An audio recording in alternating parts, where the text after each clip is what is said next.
Lord, it's only you alone know where I put this.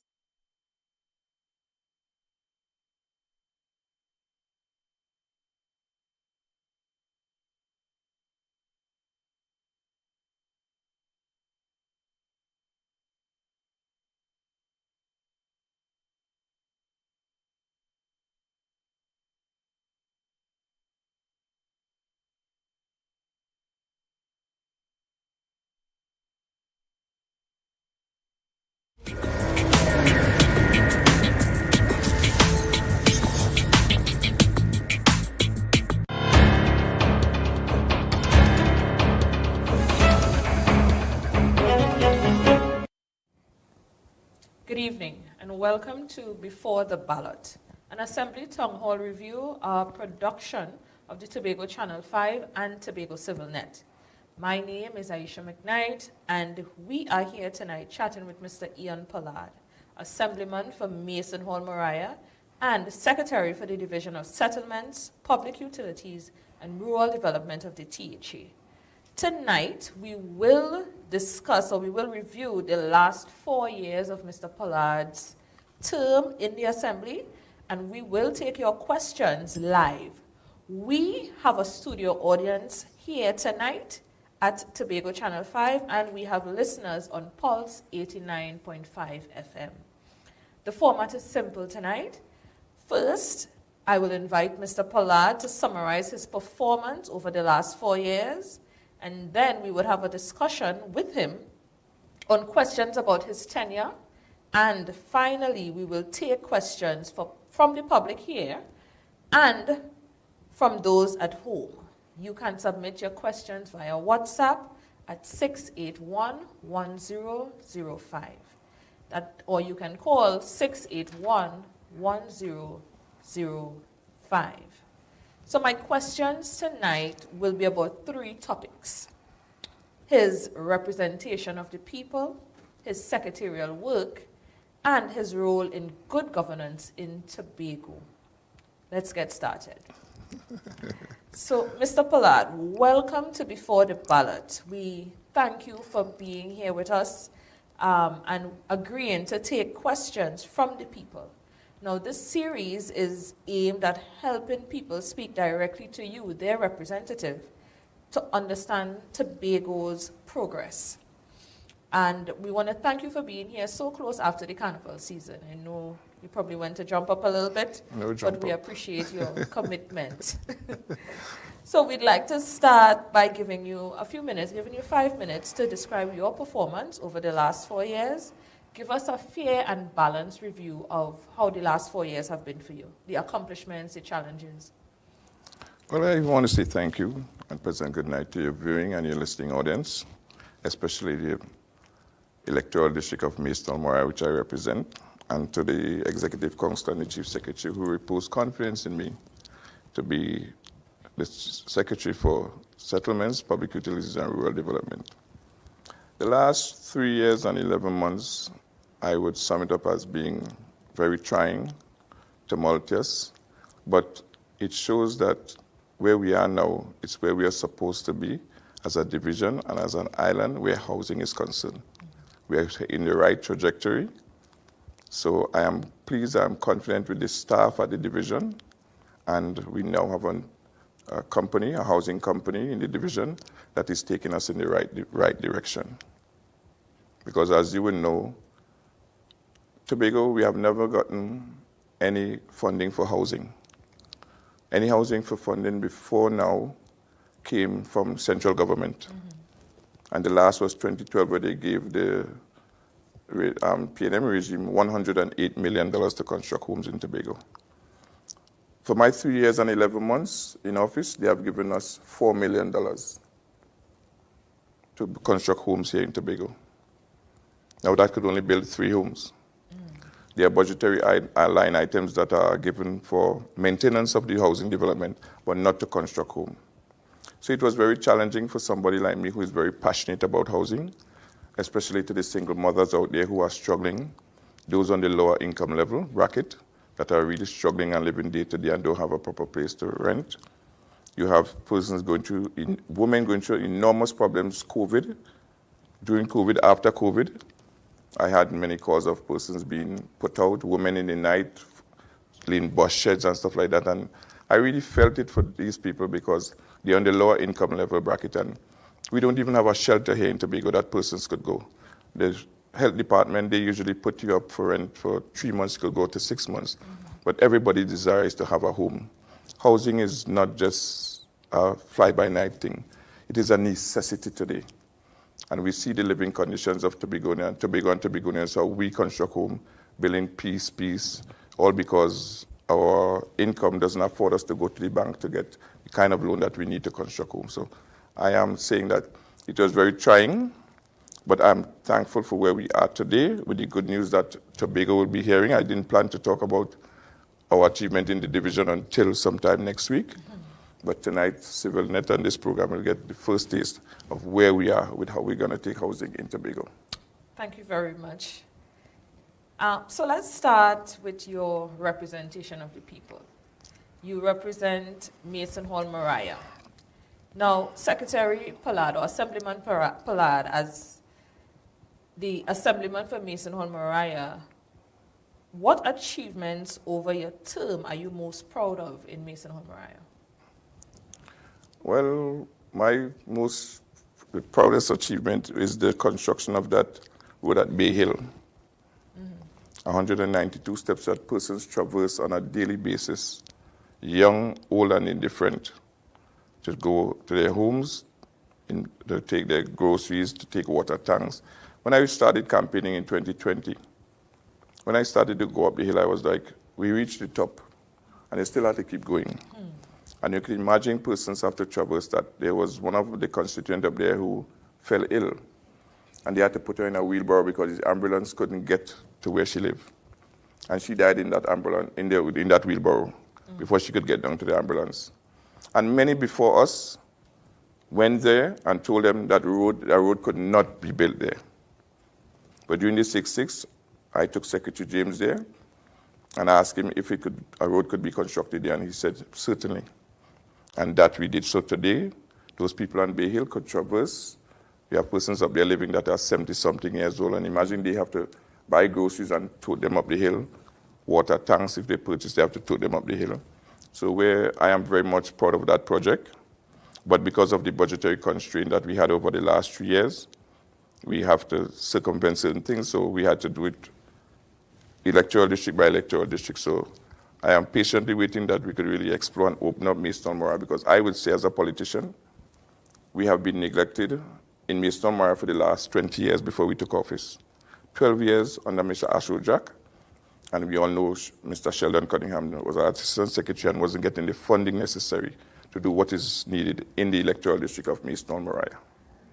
Okay, so how often have you been able to meet directly with your residents or hold any kind of constituency clinics since taking office? I have met with my constituency even as recent as last week. Last week I had a visit of about 30 persons or plus persons, because we have walk-in, but I'm talking about who were scheduled to come and see me. So I meet my constituent very often. It is very painstaking because some of the needs of the person, you can't fulfill them. So some persons wouldn't even wait till I get to the office. They will come to my home with their concerns and their problems, and I am there to represent them. And whenever they come, I deal with them wherever I meet them. So I usually go out and meet my constituents and have discussions of what their needs are. So what are some of the concerns that people raise consistently? Drainage, jobs, homes. These are the three most crying by most, I think not only Mason Moriah, but throughout Tobago, because everybody is seeking employment. Something is wrong with their home. So there are these number of cries, but these are the three most talked about ones by persons in the constituency. So as you mentioned roads, you mentioned drainage. These are daily concerns here in Tobago. Which specific works were completed in your district under your watch? Under my watch? Well, like I said, we are now looking to start a housing because I'm passionate about housing, as I said earlier. And we are now looking to develop lands at Adelphi Estate, about 50 parcels of land to be distributed. No, we're talking public infrastructure. Public, Yeah, we're talking roads, drainage, no, street lights. okay, street lights, we have the Lecato Road because I'm the secretary in charge of responsibility of public utilities. So the Lecato Road, you have all the roads at Church Street in Sandy River. We have Craig Hall number 1. We have Easterfield Road. We have Dinette number 1 and 2. A number of works were done in those areas by electrificating and putting street lights, but they are yet to be completed.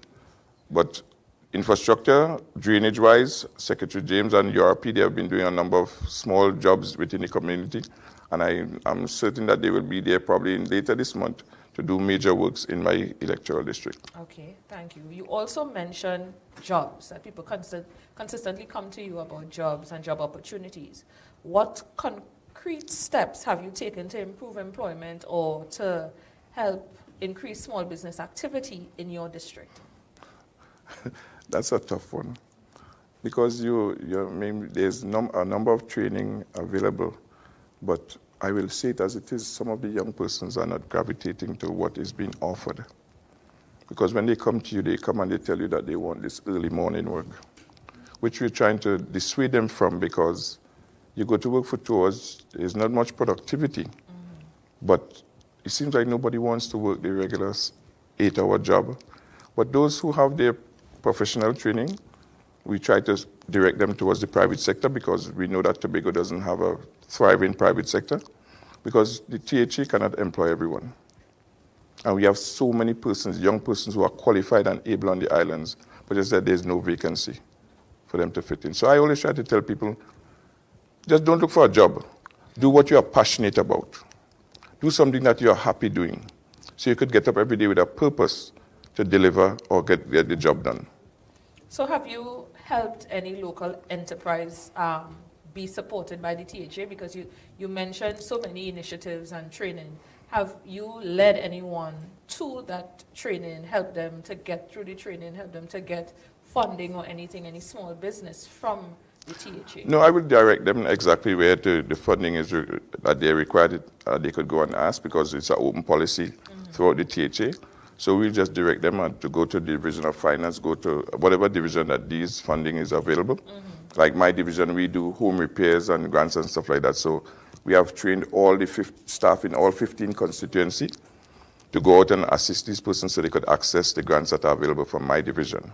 But pertaining to other divisions, those persons who were requesting food card, we didn't have a permanent food card for the last 2.5 years, but there's a process now that recommendation comes from the area representative and given to the person, then goes to health division and put forward a case and they're given the food card. So we are limited, but we do whatever we can to assist these persons. Yeah. There were some public cries for you to help some young men in your district. How have you dealt with those calls? Well, like I said, we are pointing them in the direction that we have jobs available. Because of the budgetary constraint, I said again, everyone is looking for a permanent job. But what we had available at this time and a consensus by the Executive Council was the 10 on, 10 off program. That is what was available. So that is the program we ran with. We are still doing that program because we saw the need by a number of persons who are unemployed. But to tell you the honest truth, we are underfunded so badly that we cannot provide that kind of permanent employment that persons need. So it was a decision that we spread out the employment equally throughout Tobago. So each representative, if you're given 20, everyone had 20 persons that they could submit on a rotational basis. So how do you handle situations where your constituents or the residents' expectations exceed what your office or your budget could handle? Most I could do is explain to them. Because some people think that, okay, we are given a fund to run our constituency. I think this is the first time we're going to be given $160,000 per electoral district to do any minor repairs in your community. But most of the things that we do in our community comes out of our pockets.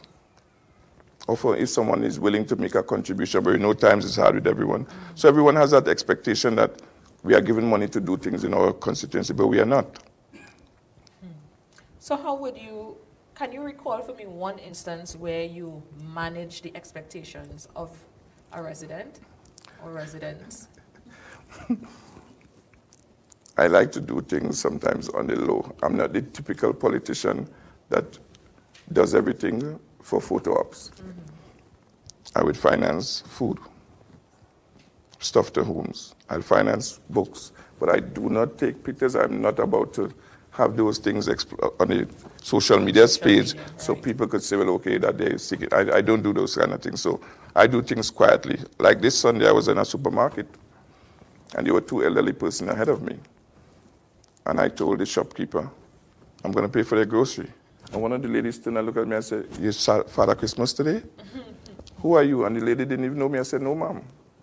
You're a senior citizen. And you have to help because nowadays there's a need by everyone. Right.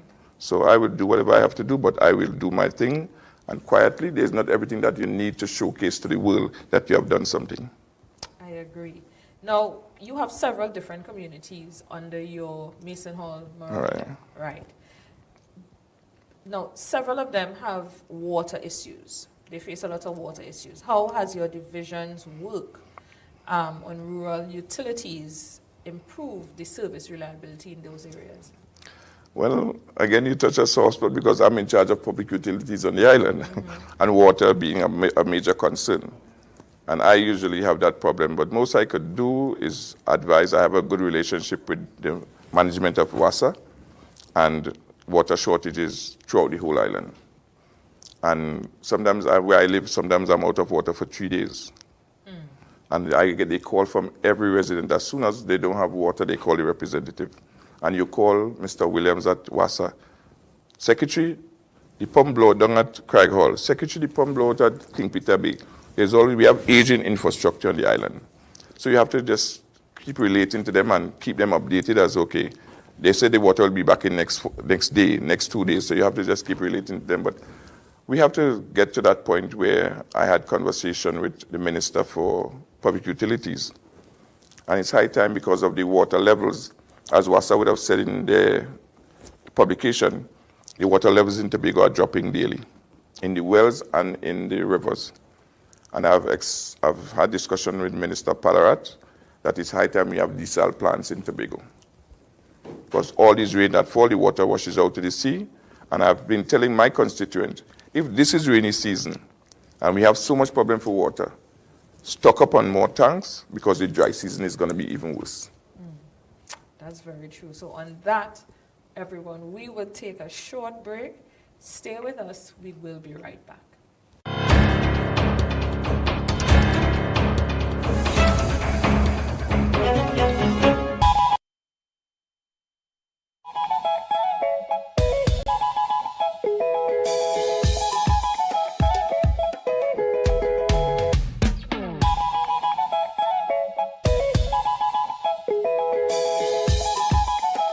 Need furniture and appliances for your home at affordable prices? It's time to visit JG's Furniture and Appliances Limited at their showroom at Smithfield No. 2 in Scarborough. There's more room to shop, more furniture and appliances, more brands to choose from, all at the same affordable price. Get everything you need to furnish your home, like stoves, fridges, washing machines, couches, dining sets. They even have swing chairs, school desk, chase loungers, sports sets, garden benches, day beds, and coffee tables. JG's is perfect for gift ideas for new and established homeowners. A wide variety of furniture and appliances. After 35 years, JG's is still Tobago's top choice for furniture and appliances. Visit their showrooms either at Orange Hill Road or Smithfield No. 2.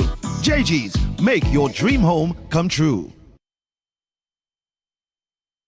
You can now get whatever you need whenever you need it anywhere in Tobago with Tapago. Your meals, medication, groceries, and shopping all delivered directly to you. No more hassle, no more stress. Get the Tapago app today on Google Play or Apple App Store. That's TAPPOGO and let us deliver to you. Check our website at www.tapogo.app or call the experts at 494-TOGO and 484-4746. Tapago. Relax. We will get it to you. Tapago's at your service. MI4 Security Services Company is the most advanced security service in Tobago. Ask about our cash and transit service. It's safe, risk-free, reliable, and timely. We provide safe banking delivery for all business types and sizes with highly trained staff, 24/7 monitoring, coordinated emergency response, and a well-maintained fleet of armored vehicles. Contact us at 660-7723 or visit our website at www.mi4securitytt.com to sign up today. Cathedral Credit Union is celebrating big. Get up to $81,000 at just 0.8% interest with our anniversary loan. And because Christmas is in the air, we're spreading cheer with up to $60,000 at only 1%. Visit cathedralcutt.com or call 235-6947 today. Cathedral Credit Union. Member owned, member focused.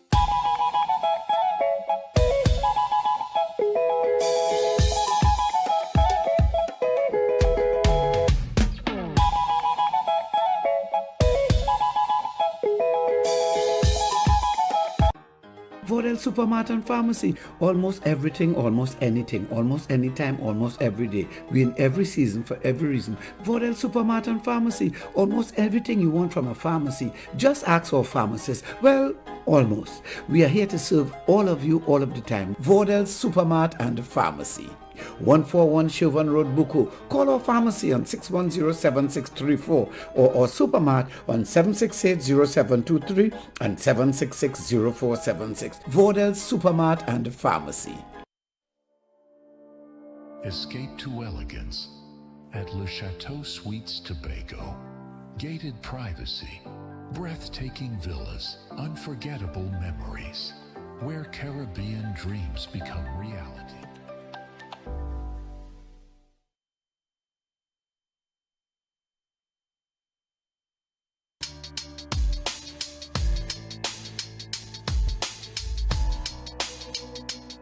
Rise and shine in the morning is just part of my day. From 6:30 to 8:30 every day. Foreign man says so. It informs me of what happens in Tobago. I find it to be so informative. Every aspect of Tobago affairs is being discussed there. So I will continue to look at Rise and Shine. That's my thing. Monday to Friday, 6:30 a.m. to 8:30 a.m. I love Rise and Shine. Have you visited Tobago Channel 5's Facebook or Instagram pages lately? Well, check them out now for all the interviews and up-to-date news. Remember to like, share and follow for Tobago news and current affairs information at your fingertips.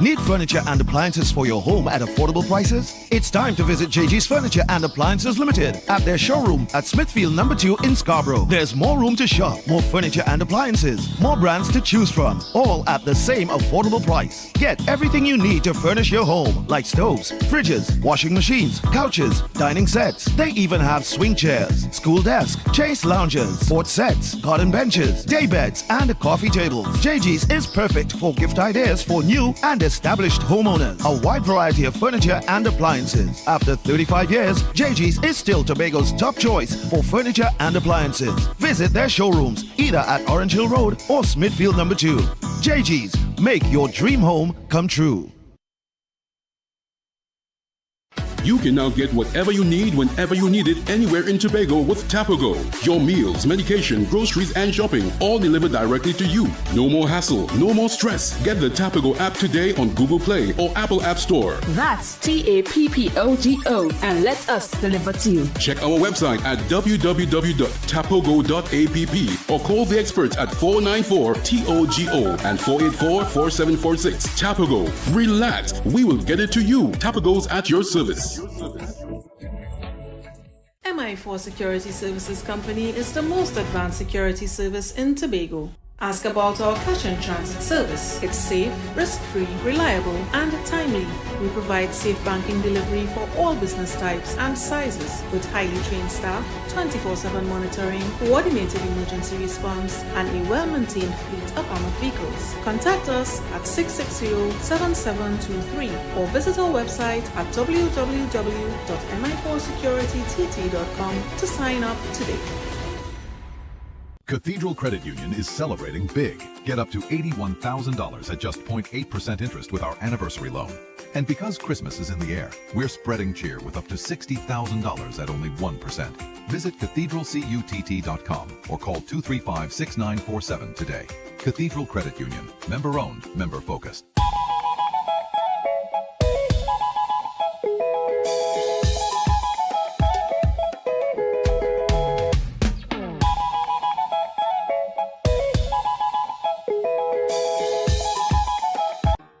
Vodel Supermart and Pharmacy. Almost everything, almost anything, almost anytime, almost every day. We in every season for every reason. Vodel Supermart and Pharmacy. Almost everything you want from a pharmacy. Just ask our pharmacist. Well, almost. We are here to serve all of you all of the time. Vodel Supermart and Pharmacy. 141 Chauvin Road, Buku. Call our pharmacy on 610-7634 or our supermart on 768-0723 and 766-0476. Vodel Supermart and Pharmacy. Escape to elegance at Le Chateau Suites Tobago.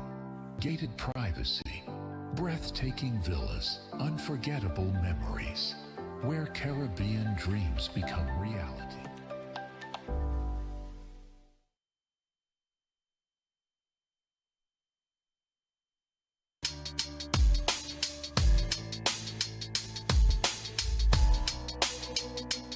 Rise and shine in the morning is just part of my day. From 6:30 to 8:30 every day. Foreign man says so. It informs me of what happens in Tobago. I find it to be so informative. Every aspect of Tobago affairs is being discussed there. So I will continue to look at Rise and Shine. That's my thing. Monday to Friday, 6:30 a.m. to 8:30 a.m. I love Rise and Shine. Have you visited Tobago Channel 5's Facebook or Instagram pages lately? Well, check them out now for all the interviews and up-to-date news. Remember to like, share and follow for Tobago news and current affairs information at your fingertips.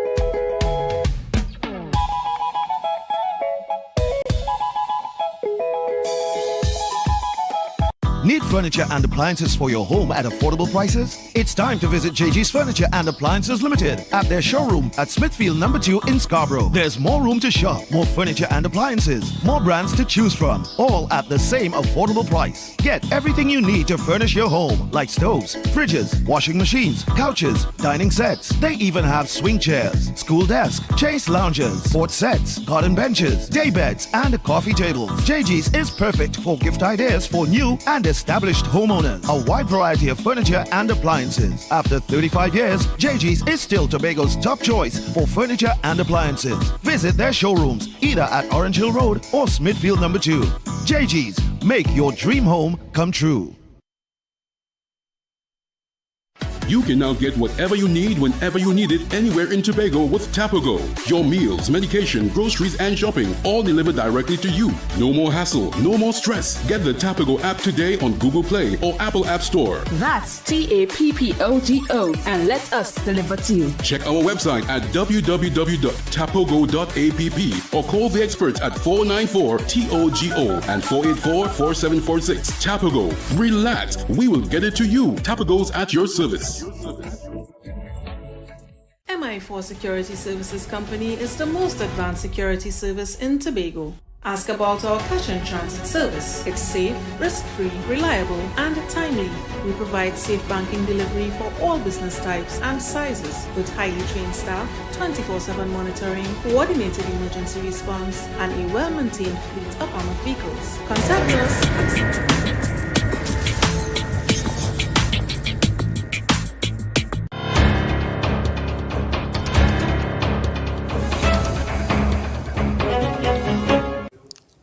Welcome back. You are watching Before the Ballot, an Assembly Townhall Review. We are chatting this evening with Mr. Ian Pollard, the Secretary for Division of Settlements, Public Utilities and Rural Development, and the Assemblyman for Mason Hall, Moriah. So now we want to get into your secretarial work in the THA over the past 4 years. So you've led, or you're leading, a division that handles essential services: settlements, utilities, rural development. What has been some of your top priorities since assuming office? Well, the top priority from the division standpoint, or the mandate given by the Chief Secretary, was the home construction.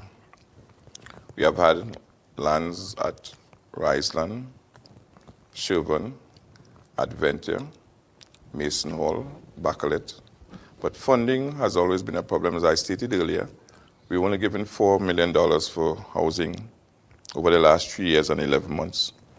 We have since shifted to the modality of design-build finance, where we have contractors come into this space using their money.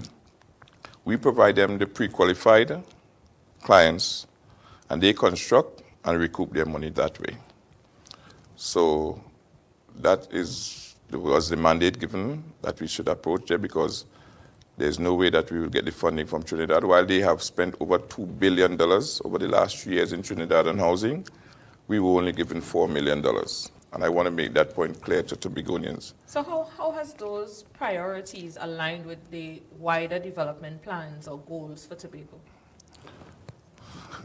They don't align, because to get anything done, you need financing. No. I'm talking about your priorities when you took up office at the division. How have those priorities that you just spoke about, how are they aligning with the wider development plan for Tobago? Well, like I said, they are in line in providing the most needed homes by our citizens on the island. But it's to get it started that has been the problem. And now that we have started that modality, and now that we have, through the guidance of the Chief Secretary, where we have the housing company, because as you would know, divisions and ministries don't construct homes in Trinidad and Tobago. It's either done through UDCOT, it is either done through some company.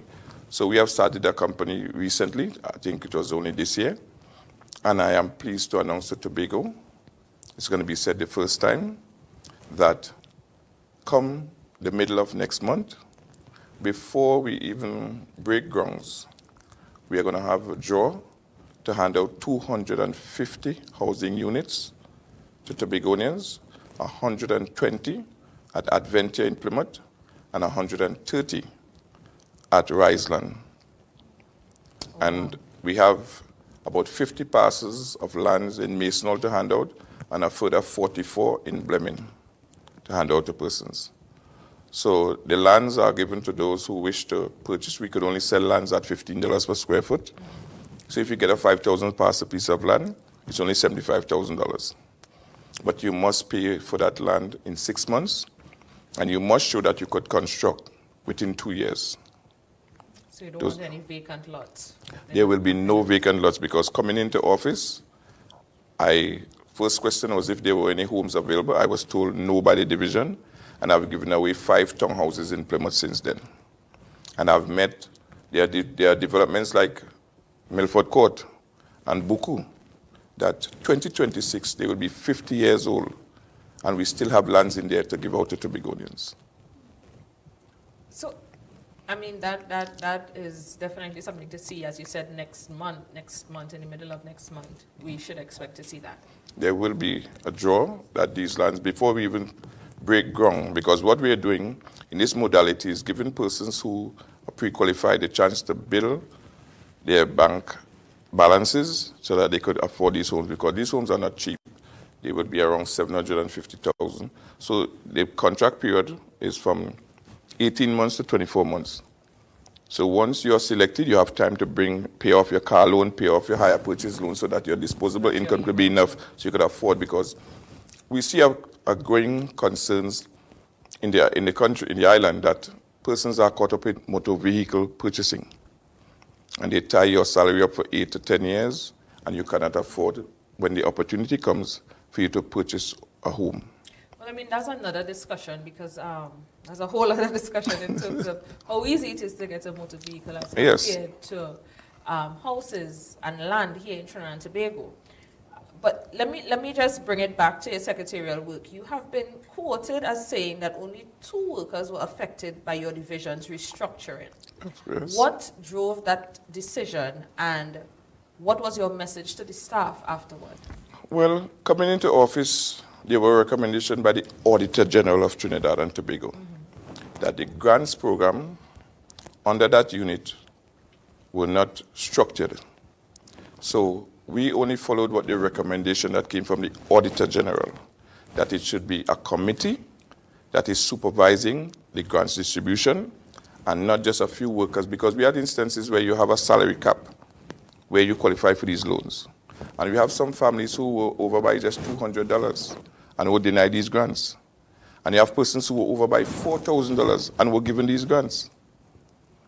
So when you have it, just a few persons authorizing these persons to access this funding, and the people who really need it are not accessing it. So what I did was just follow the rules or the guidance given by the Auditor General that it must be reconstructed. We have a very good oversight committee now that goes over it. We have these persons like the Senior State Counsel on that committee, and the head of most units like land management, persons from the health division, our social development director. So persons who are eminently qualified to assess these grants and then send them on to the administrator for signing off on so that persons could access the grant. But we have persons in the before took the money and purchased motor cars. So you get a $50,000 grant and you use it to purchase a motor car. And that didn't happen just before you're in the office. It happened even last year. That they come and they tell you this and then somebody tell you no, they take the money and buy a motor car. So what we are changing the whole structure, because what we find is that sometimes we give these persons, the first tranche of the grant is given to you in your name. But because of economic situation, some person change the check and go and do everything else that they should not do. So we are looking at the policy of making the checks in the name of the hardwares. So you get these materials delivered, and we have some kind of lend hand or URP to come and assist you to do the labor. Because we have seen some people abuse it and some people because of necessity. Because if you have a child or children home and you don't have nothing to eat, and you just get a check for $25,000, obviously you're going to put some food on the table. Correct. That's correct. Now, there were media reports about internal investigations and integrity commission interest in your division. Have you addressed those concerns to preserve public trust? How have you done that? Well, I have not heard anything about integrity commission in my division or any staff. I know there was some malfeasance when we were down at the Coliseum, where persons were posing to be employees of the division and conning persons out of their monies to see if they could get their file put at the top so they could access grant funding. I heard it recently about a month and a half ago. And when we were at Coliseum, someone was actually caught inside the building because they pretend that they come in and out of the building as a staff, and you out there and persons are passing away. Had several notifications to Tobagonians. You do not have to pay any money to access any grants from the division. And some people just throw that by the wayside and giving these people $5,000. I don't know if we have any, if we caught anyone in the last instance, but that is the situation that we have. Now, in a recent story, you denied that mass layoffs were occurring at your division. What do you think, or why do you think such rumors gained traction? Well, it's the political climate in which we live in. Because I have the smallest division, and there's no mass layoff in my division. We have a total of about 136 staffs. We had 2 persons affected because when they were saying that we are sending home a whole unit, the client relation unit was structured in 2008 to have 14 persons in that unit. They only hired 3.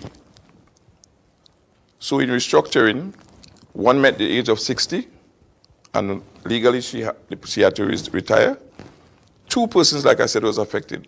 The other 11 positions were never filled. But the media, quote unquote, media, run with the idea that, okay, somebody put it out there, a whole unit, 14 people.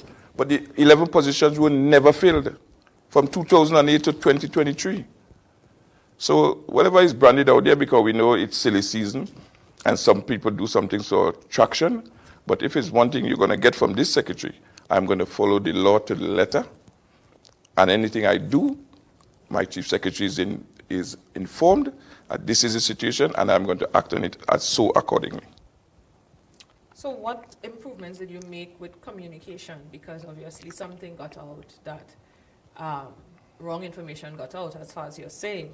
So what improvements have you made within the division in terms of communication to prevent something like this happening again? Well, you can't control that. You know, persons will say what they want to on the social media space, and the general public will run with it because they have some political agenda.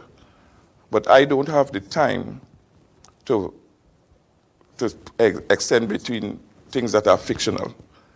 I am focused on delivering the mandate as given by the Chief Secretary and the Executive Council, and I'm not going to waste my time with what the naysayers say out there or what they try to create in the space. Thank you for that. Now, rural electrification and water access are key mandates at your division. How much progress has been made in extending these services to remote communities in Tobago? Well, you could see a lot. Like you could know if you have been to the eastern end of the island, from Delaford to Charlottesville, you didn't want to have your vehicle broken down on the side of the road up to 2 years ago. We have expended $987,000 in electrifying that end of the island. The other rural areas that are smaller that we undertake, we are looking at from Mount Dillon Hill in Devines Road to Castara at this point in time. There are 2 areas that we have had discussion with TNTech, and I had discussion with the minister, that we feel because of the loneliness and the fact that there's no electrification, nefarious activities happen. That is where the beach down at Golden Lane and King Peter Bay Road in Moriah. So we are hoping that we have given them a proposal if they could do the work and we pay after, because truth be told, every year they give us $500,000 for electrification, $500,000 to $100,000 for street lighting. So that cannot do much. And if one job, as I said, from Delaford to Charlottesville costs $987,000, you must want to know where we have made that shortfall, because we only granted 5 and we got the same amount this year of $500,000 for each. For each again? Yeah. Okay.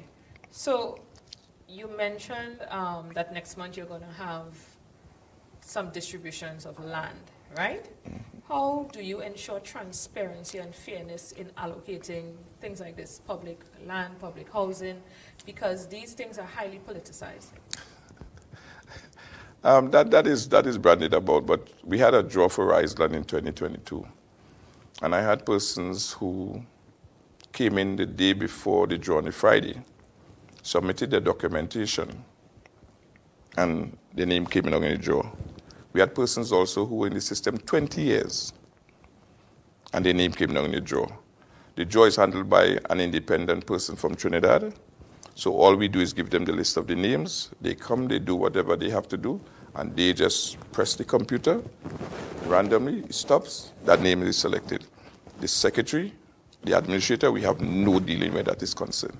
And persons were very glad to say that they have seen at level of transparency now, because normally you would see 10 persons drawn before, and the housing development could take 30.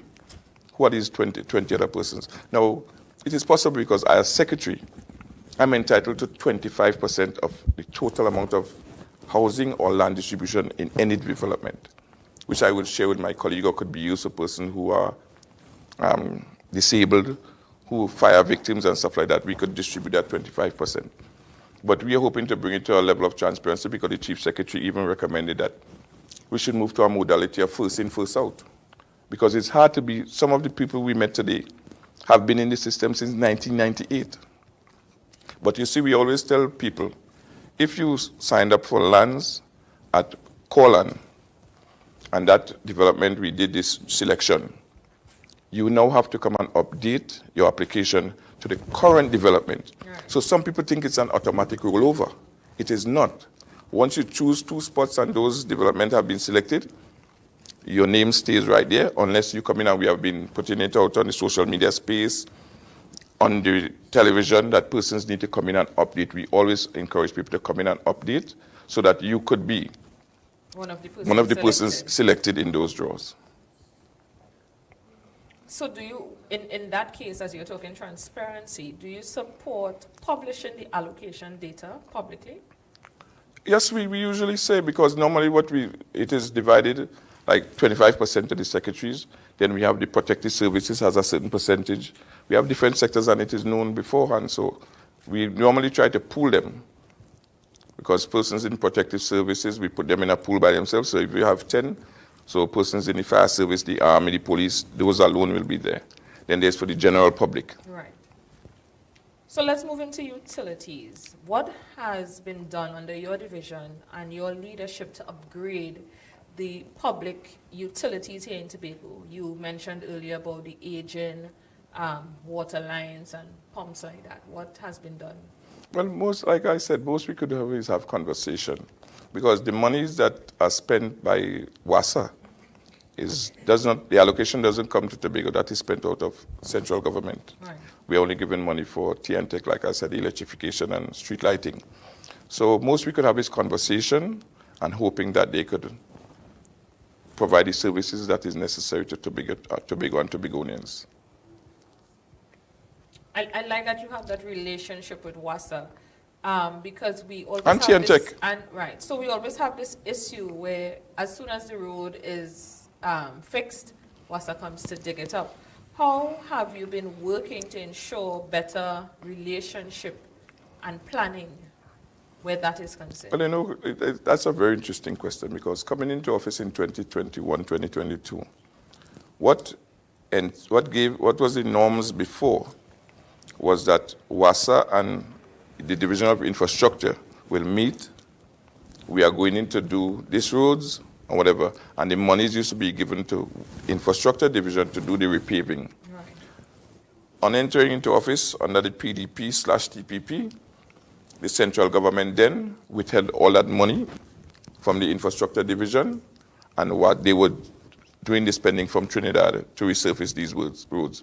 So works will go in today, because there was no cohesiveness.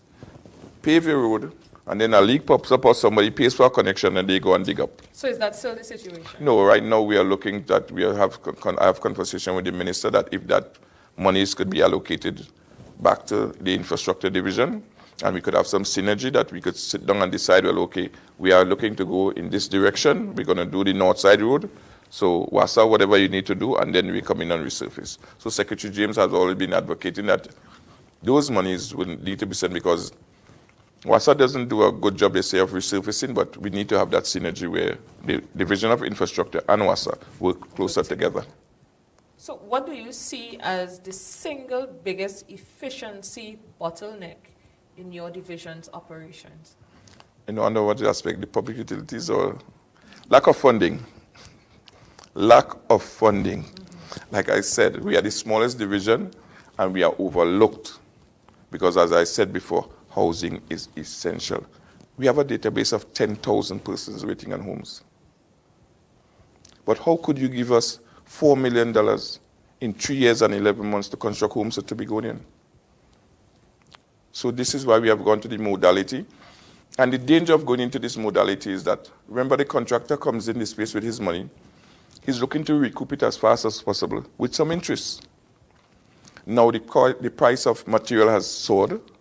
This price of labor is even equal to the price of material or even higher. Mm-hmm. So you'll find that these homes now will be constructed at a cost that you could have to pay $900,000 for a home. So that means that we know you have a higher allocation for houses as you are planning on.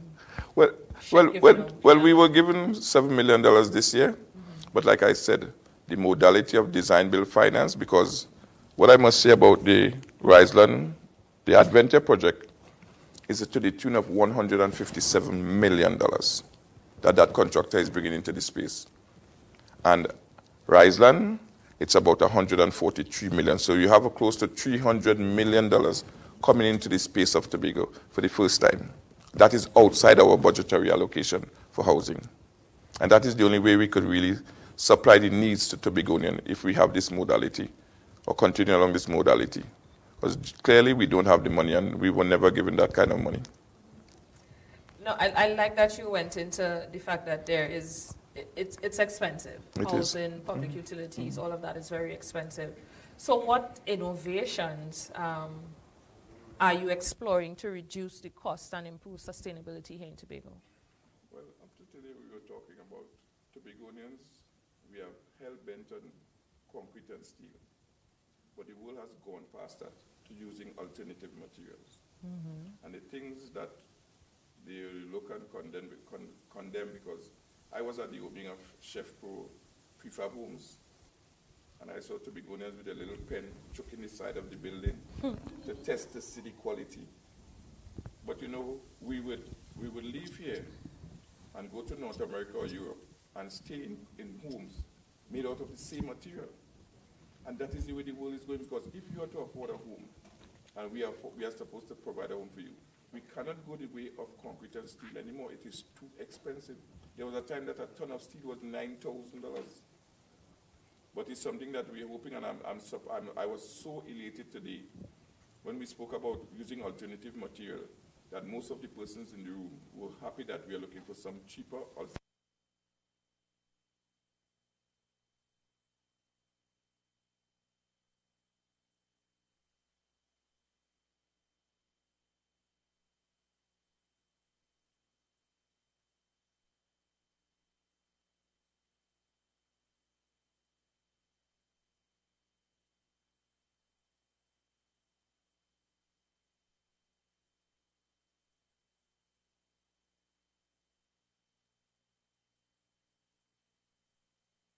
Don't we?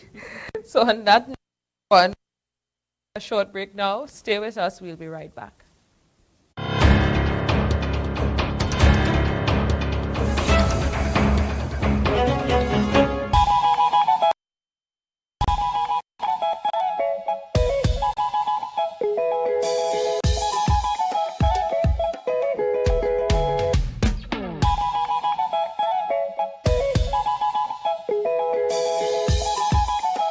Need furniture and appliances for your home at affordable prices? It's time to visit JG's Furniture and Appliances Limited at their showroom at Smithfield No. 2 in Scarborough. There's more room to shop, more furniture and appliances, more brands to choose from, all at the same affordable price. Get everything you need to furnish your home, like stoves, fridges, washing machines, couches, dining sets. They even have swing chairs, school desk, chase loungers, sports sets, garden benches, day beds, and coffee tables. JG's is perfect for gift ideas for new and established homeowners. A wide variety of furniture and appliances. After 35 years, JG's is still Tobago's top choice for furniture and appliances. Visit their showrooms either at Orange Hill Road or Smithfield No. 2.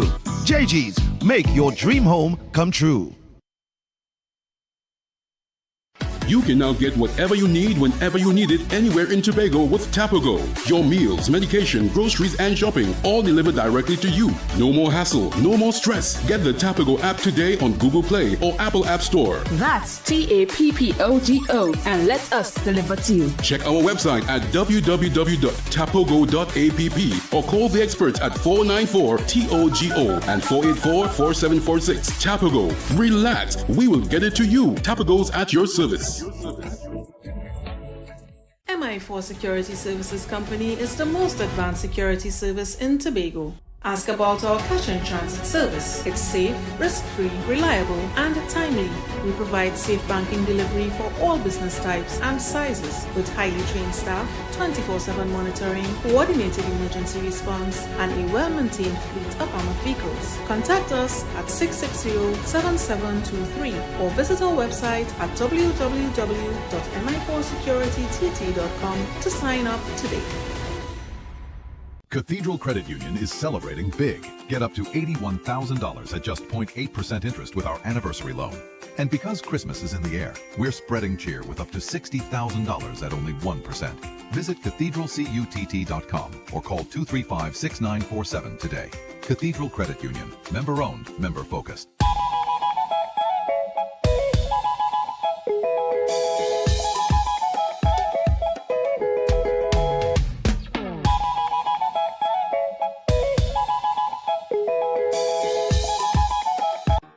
Vodel Supermart and Pharmacy. Almost everything, almost anything, almost anytime, almost every day. We in every season for every reason. Vodel Supermart and Pharmacy. Almost everything you want from a pharmacy. Just ask our pharmacist. Well, almost. We are here to serve all of you all of the time. Vodel Supermart and Pharmacy. 141 Chauvin Road, Buku. Call our pharmacy on 610-7634 or our supermart on 768-0723 and 766-0476. Vodel Supermart and Pharmacy. Escape to elegance at Le Chateau Suites Tobago. Gated privacy, breathtaking villas, unforgettable memories, where Caribbean dreams become reality.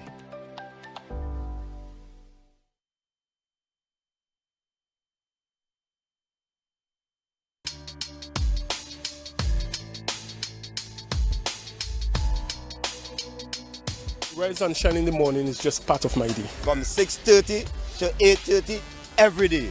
Foreign man says so. It informs me of what happens in Tobago. I find it to be so informative. Every aspect of Tobago affairs is being discussed there. So I will continue to look at Rise and Shine. That's my thing. Monday to Friday, 6:30 a.m. to 8:30 a.m. I love Rise and Shine. Have you visited Tobago Channel 5's Facebook or Instagram pages lately? Well, check them out now for all the interviews and up-to-date news. Remember to like, share and follow for Tobago news and current affairs information at your fingertips.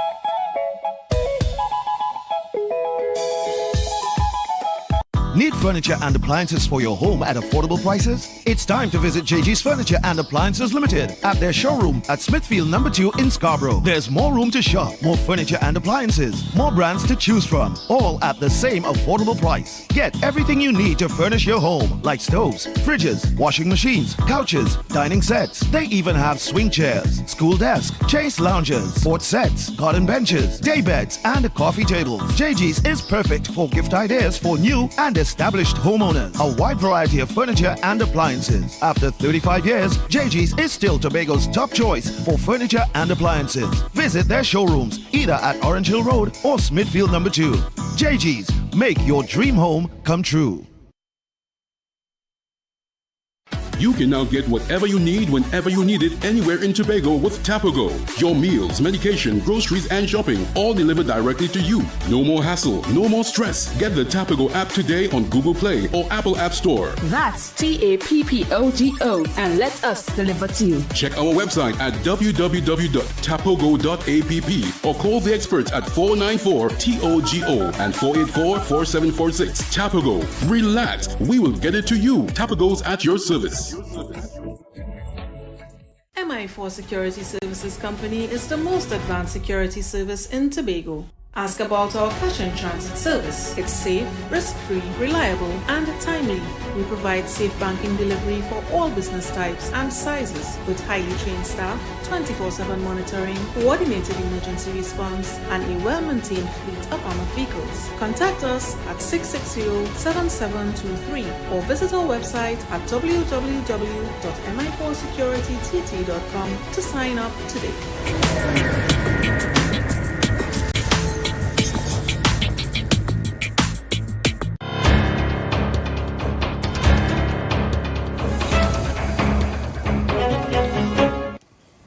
Welcome back, viewers. We are here with Mr. Ian Pollard, and you are watching Before the Ballot, an Assembly Town Hall.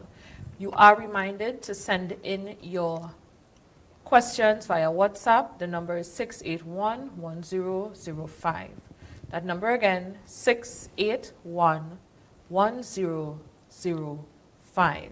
So we're diving straight into a next set of questions here with you this evening, Secretary Pollard, on your role in good governance here in Tobago. Now, how do you personally define accountability in public life?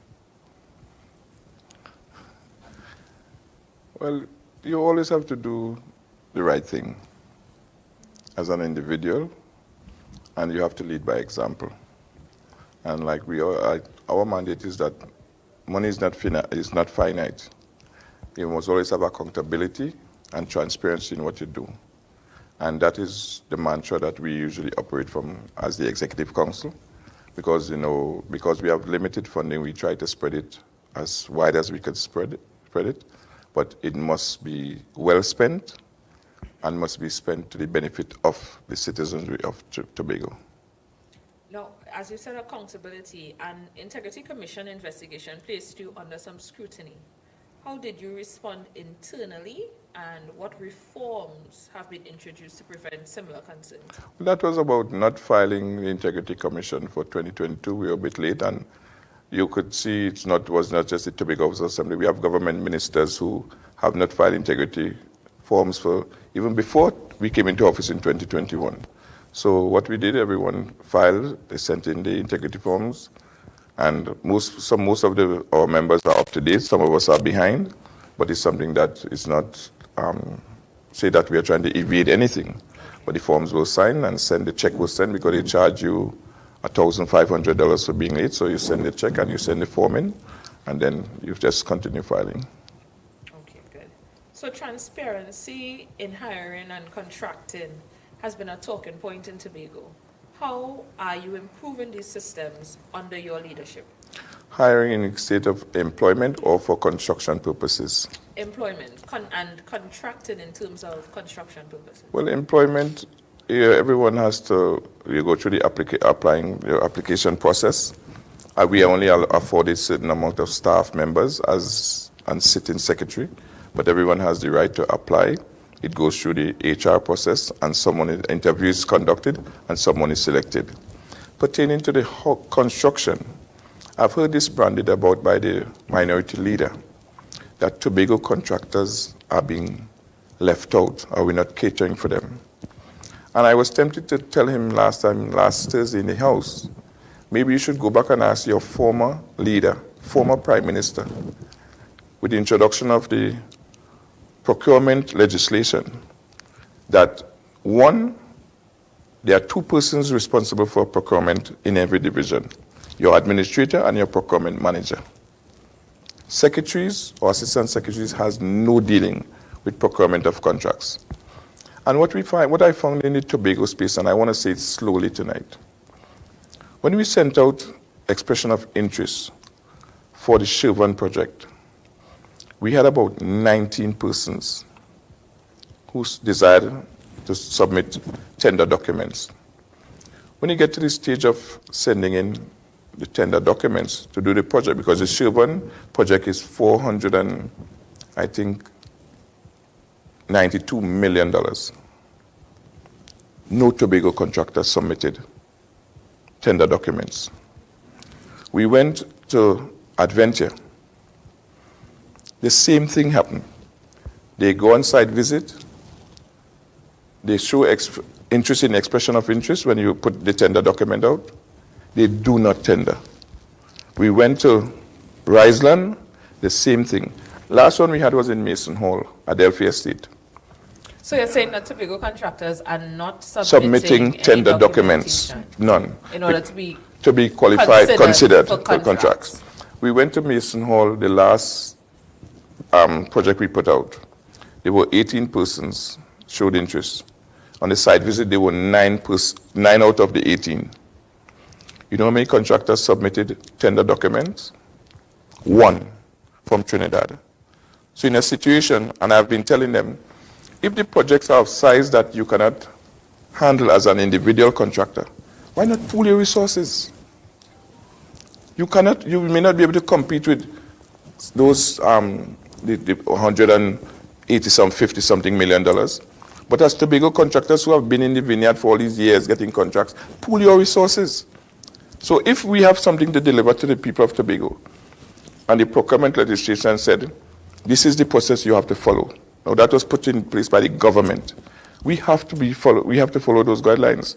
So we see the situation that they are not following through, but yet the minority leader is out there saying that we are leaving out Tobagonians. He wasn't alluded to the fact that why don't we break up the contracts, but that is not legal under the OPR legislation. You could do a contract in phase, but there must be one principal contractor.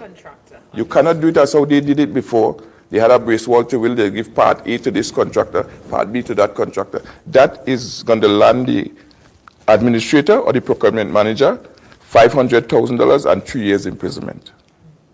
Now, we know that politics can be combative, and as you mentioned, the minority leader, there were some public allegations involving said minority leader and a supposed threat. What really happened there, and what lessons have you learned from that episode? Well, there was no threat. There was no threat. We had crosstalk, and I would say to the people of Tobago, I was at office. The police waited till I went home, and the police officer came to my home and said that the minority leader said he was threatened.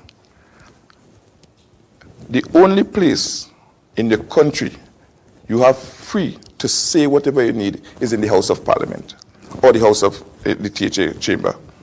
So if you have crosstalk, you cannot be prosecuted or charged for what is said in the House. You notice some men in Trinidad when they say it outside. Say it outside, and they do not say it. You said it under the... No, I did say it under the guise because, I mean, it's crosstalk, it's banter. Right. So if he wants to take it personal, that's up to him. But I know, and I told the police officer, you know what I told her? Please have the Commissioner of Police buy the Act 40 of 1996 and give the entire police service to read. Because you shouldn't come to my home to ask me a question about that, because you should know that the House of Representatives and the Assembly Chamber is freedom of speech. So it's another time-wasting event by the minority leader in my case, trying to smear you with these little things. But if once you know the law and you know the act, you know that is trivialities. Okay, so we have a question coming in from WhatsApp. Right, from WhatsApp. You said, and the question reads, you said 10,000 people are on the list waiting for homes. The 300 million private financing is great, but are there other approaches being explored to help families finance their homes themselves? Well, like I said, there's the normal commercial banking, but the infinite wisdom of the Chief Secretary, I don't know if I'm speaking out of turn, but I know that he has been working assiduously with the Secretary for Finance to having a Tobago Development Bank, where persons could access funding to do development projects at a lower interest rate. And that is supposed to come on stream either the next quarter or the third quarter of 2026. Because you see, we are faced with borrowing loans to construct homes from these commercial banks at enormous interest rates. And this is why, most Tobagonians, they can't qualify for some of these loans, so that's why it keeps back our construction, because we have to build piece out of our pockets. We don't have the kind of income level, because study has been done that to build a home at 1.5 million, your income has to be $23,000 and above. How many Tobagonians are working for $23,000? If you don't have joint husband and wife, where would that leave you? So this is what I want to bring back, the point that I said before. We are hoping that Tobagonians could move to that place of using alternative material, which is much cheaper to construct. We cannot continue going along with concrete and steel because it is out of the reach of the average man. So like I said, I was pleased that the people today we met from the Rise Land Development, whose names were called in a draw, that they were really elated about the fact of us exploring alternative materials. Some people call it container homes, but we are talking about prefab. The company is about to purchase 15 of these units for persons who are really in living condition is bad. We have persons who have the dirt as their flooring. So these are the people that we're going to purchase this house under the affordable housing program, that we could install them and give them to families. Like I tell them, the only thing that is concerning probably is the height, but they are so advanced that you could do the specs, give it to the company, they ship it off to China, and they construct to suit you. And now we can see that they are not doing just one level, they are doing split level, they're doing up level houses. So how do you measure, beyond the statistics, how do you measure your success, or what moral or ethical goals drive you as a public servant? Well, always be honest, that's me. I like to be honest up front, and I am saying that the desire I have to see my people uplifted, because I may look young, but I've been in this game next year, 50 years, 50 out of the 60 years of life on this earth. And I know the cry of Tobagonians. And I know everybody wants a place to call home. So I have that desire to make sure that these people get what they desire most, which is a home. But like I said, the ethical standard, it's up to you as an individual. And once you have people, I am not, as our people will say, I'm not hand to mouth. But it's my desire to see the standard of living of persons in Tobago lifted for everyone. I appreciate that. We have another question from WhatsApp. What programs or initiatives are currently in place in Mason Hall, Moriah, to help young people develop skills, find employment, and stay positively engaged in the community? Well, like I said, there are a number of programs run throughout the country. But the accessibility, we have the programs issued by the national government, and we are looking at the fact of persons not taking advantage of these programs that are given afforded by the government. So we have tried numerous things to get persons go out there and get this person certification. But to me, the young men mostly are not taking up these opportunities to be certified, because they said after we get certified, what next? Right, which is a valid question. Which is a valid question. But you see, the public sector cannot employ everyone. And unless we develop the private sector in Tobago, we're going to be butting our heads, because every year, 1,000 children leave high school. So between 2021 to now, we have 4,000 children in this workspace. So you speak about developing the private sector, but what has been done? What have you done in your community to help that? Well, like I said, again, it can't come all from the THA. As a representative of the people, what is being done in your community to assist persons, again, with small businesses, starting businesses, just getting involved in the private sector? Well, like I said, most we could do is give them the guidance as to what they could do. Why I always tell the young folks, it's not just about doing a job. As I said earlier, it's doing something that you love, something that you get up every day and have that enthusiasm to go out and do. It is very tough out there. You have persons in my community that a young lady 2 years ago called me and she said she have 19 O-level subjects and at home. But you have to find some niche activity that you're either good with your hands, because I always say to people, you know who was making the money in COVID? The persons who are skilled. And if you work in government, you were paid while you're at home.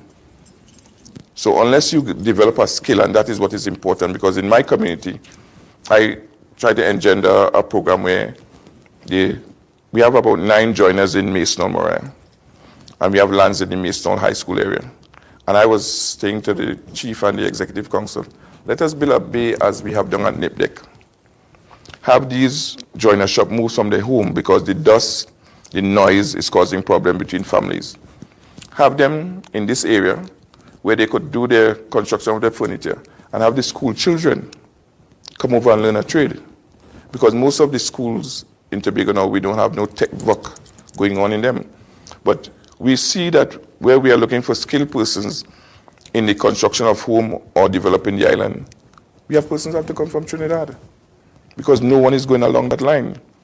Even in the sector of agriculture, because we have demonized these things, so persons are not gravitating towards them, or the young people just want quick money.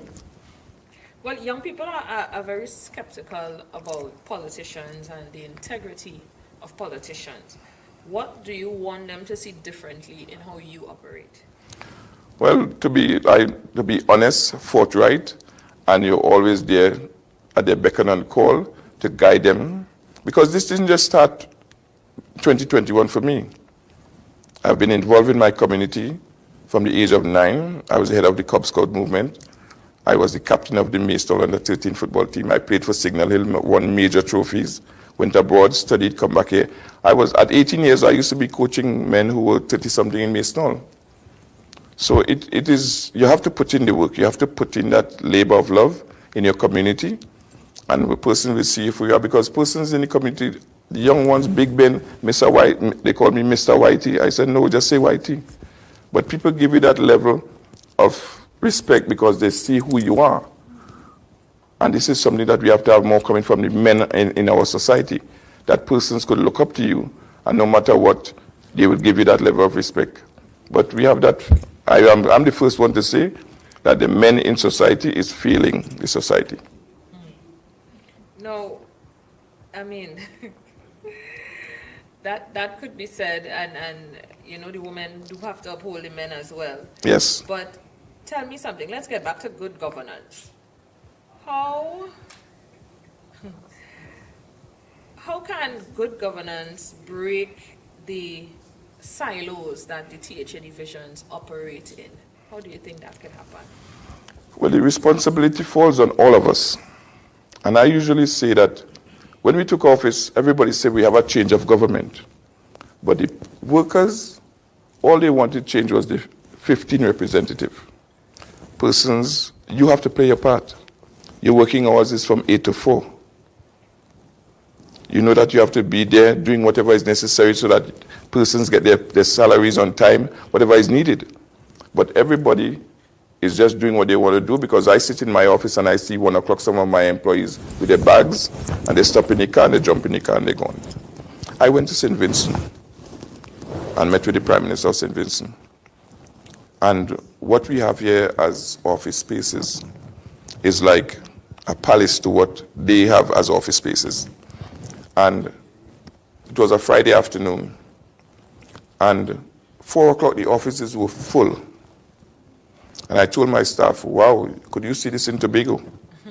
But you see, they have an incentive why they are the free will working. Do you know that anyone wishing to purchase land or housing in St. Vincent is given a 2% interest rate for the entirety of their loan?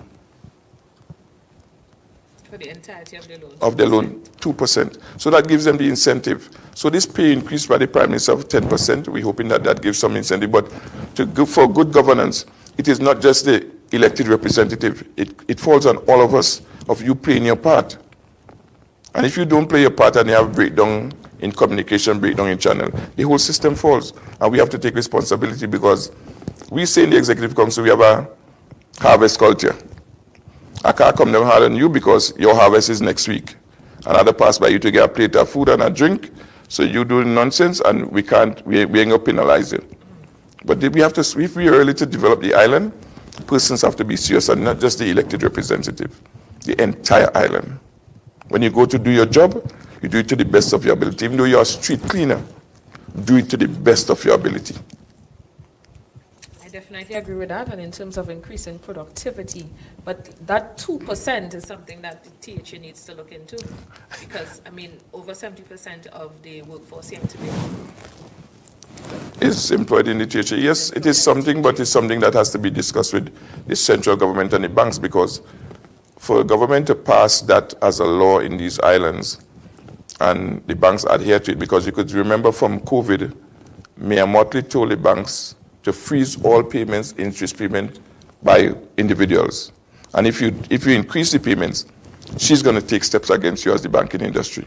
But the banking industry just makes the laws here, and they do whatever they have to do, because at COVID, I have loan paying, it was still 7.5%.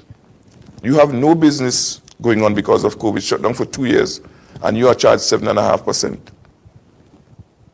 So that has to come from collectively from the people, from the governance, and the people, both parties, yes. both areas. So we have a question from WhatsApp again. How is it that financial strain is always the cry, but contracts at your division and different high-paying units are installed, and people are not doing, I guess, anything? Sorry. Paying units are installed and people are doing nothing and receiving big monthly salaries. Well, I don't know what that person is asking, because the units in my division, they do work. They do work, and we have seen the transition of the division. Like we said, the rural development unit came, that was restarted when we came into office, and we have seen that they have done immense work in Tobago, with partnering with Habitat for Humanity and other agencies doing certain roof repair, water harvesting. They are doing a number of work. So persons with the qualification are paid. We don't pay persons enormous salaries if you don't have the necessary qualification and the experience to do what is asked of you. So, like I said, it's political season, it's silly season, so persons will make any kind of comment about these things. But you don't just get a contract, because you have to justify that. Every contract that is offered, each assemblyman has to justify that in the executive council.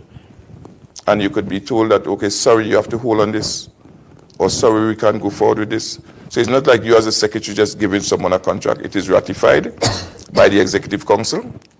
And like I said, we put salaries are tied to existing salary structures within the government.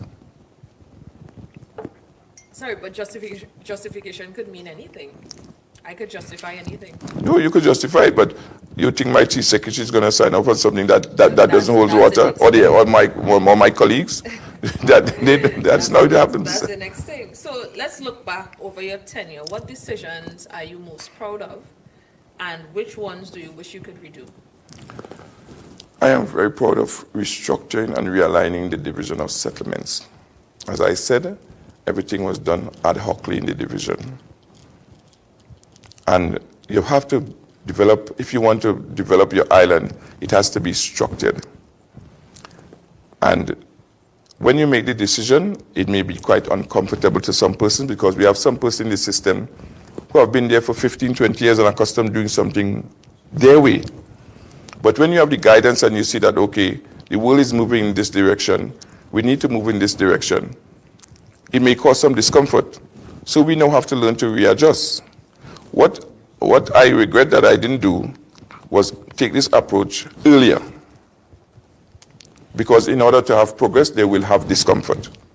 But we in Tobago here, we want to progress, but there must be no discomfort. So let's talk about progress in your division. And we spoke a little bit earlier about innovation. What is your division doing in terms of solar energy, harvesting, rainwater, wind energy, things like that? Well, we have... in terms of powering houses and providing lights? We have had conversation with TNTech. And although the world is going in the direction of solar lighting, Trinidad and Tobago is not at that stage as yet. Because I know a gentleman in my constituency has 2 homes powered by solar. But TNTech furnishes him with a bill every month still. You cannot go 100% solar. You have to be tied into the grid. And mind you, we were told that Tobago produces more electricity than we need. So there were even talks of even taking the excess, taking it to Trinidad or selling it up the island. So there's nothing that we could do where that is concerned that is from a national policy about doing wind energy or solar, but it's some discussion that has to be held with the THA and the central government where that is concerned. Okay, so how do you want to be remembered by your supporters, by critics at the end of this term? As a person who has been there, willing to assist, it is quite evident with I have formed the Lend Hand crew, that we go out and do things for persons in our electoral district. And I must say, hats off and heartfelt thank you to the members of the Mason Moriah Lend Hand crew, that we go and do upgrades to persons' home, we cut their yard for free, and it is out of our pockets. Some persons believe that the guys are paid for that. When there was a cleanup campaign of white waste, the vehicles that work in my community work for free. because of the relation I have with these persons. And they made about 18 trips from Maidstone or Moriah to the dump. So I want to be remembered as a person who is always there for my electoral district. I've always been there from a young person, and I'm still there, and I'm willing to work to make Maidstone a better community, because God knows that we have the potential. Because at this stage, like I told my chief yesterday in retreat, Maidstone is one of the only community on the northern side that could facilitate village expansion beside Castara. We have 144 acres from Concordia to the Leketo Road. And what I have done is work with the Senior State Council and the administrator to have that valuated. It's 144 acres at the value of $30.5 million. And we have discussion that the Chief Secretary will justify why that could be acquired through compulsory acquisition, because it's in CLECO's name, and CLECO is indebted to the state at the tune of $13.4 billion. So $30.5 million for 144 acres of land that could have village expansion, home, agriculture. There's a lot of artifacts inside, the historical artifacts. So we could get that. It's something that I'm going to push. It's something that I'm going to have further conversation with the Prime Minister about. That could be acquired for the village expansion with the people in Maidstone. And not Maidstone alone, because once we could have it acquired, we could have another housing development. We could provide, and what is burning my heart is the provision to the person's CPEP, URP, those people on the lower income bracket who cannot afford. And we have to come up with some measure that we could provide habitable living for these individuals. So in the long term, what is your vision for rural development in Tobago? What should the rural landscape look like in 10 years? Well, we are restricted by certain, or confined by certain things, that because we have the mass of the rainforest, that if we are to do construction, we are advised that it must be eco-friendly. We cannot do much things in those areas. But I would like to see the rural area develop, because my vision for Maidstone, as I said, that Adelphi Estate, we could have a gas station, because there's no gas station on the northern side of Tobago. There is no fire station on the northern side of Tobago. We have lost 24 houses in 10 years on the north side, because a fire tender has to leave Mount Pleasant or Roxborough. And I've been clamoring to have, as they are doing the developed countries, one fire tender, one ambulance stationed on the north side. I have selected the site. I think there's a drawing by the fire service in Trinidad that they're using now, the standardized drawing for that, but we need something like that on the northern side, because it is hard when you lose your home. And these things usually happen to persons who are retired or senior. And it's hard to start over at that point in time. But a lot of activities could happen on the north side, because we have persons, tourists on the island. You go to Castara, and the ATM machine there is down. They have to drive right back out to Scarborough. So the north side is reeling, and I've been advocating from coming into office that the north side could be the city hub of, Maidstone could be the city hub of the north side. Of the north side. Yes. So finally, what would you say to Tobagonians watching tonight who have lost faith in their leadership or in leaders here in Tobago? Why should they believe this time can be different? This time will be different, because I have a saying, we went into office, and although many of us might have had private businesses or whatever, we are OJT to the system. You have to learn the system, because you're going into a system where it is the public servants. You have to know the intricacies of this. And some people, the administrators are working with you, but there are some person in the system will naturally put things there to debar you from actually executing your job. But now that you have understand the system, and everything doesn't happen overnight, like I said, there's one instance, and I must mention it. Do you know the Riseland project was afforded a grant by the IDB since 2020 at the tune of $16.25 million US. Converted to TT is 110 million TT to do the Riseland housing develop, and was never released by Ms. Camille Robinson Regis to this Tobago House of Assembly. So while they're spending over $2 billion over the last 4 years in housing, a paltry $110 million that was given as a grant, as a loan, to the country, to do a development in Tobago was withheld from the people of Tobago. So the people who are at Horizon now, waiting for that construction to start next month, could have been in their homes already, because that money was available to the Tobago House of Assembly. But they refused to release it to the people of Tobago, and that is not new, because those of us who know our history know that the link road from Hermitage to Charlottesville, the grant funding was given by the EU, and it was taken to build the Brian Lara Promenade in Port of Spain. But I don't have that research or information. Well, I have the history. I'm glad you have the history and shared it with us today. We are nearing the close of tonight's show, and I want to give you a quick minute just to wrap up. Well, I would like to say to the people of Tobago, do not lose faith in the Tobago People's Party under the astute leadership of Mr. Fali Chavez-Acostin. We do have your best interests at heart, and we're hoping that we get the necessary funding so that we could really develop Tobago at the rate it is supposed to be developed. We know that we have not delivered all that you expect, but like everything else, Rome was not built in a day. We have all made mistakes, we have all fallen short, we have no expectations by persons that we may not have fulfilled. But as time goes on, we will fulfill those little by little as we have a bigger budgetary allocation. We will see what best we could do, and even though encourage the private sector to go so that they could take some of the burden off of the Tobago House of Assembly.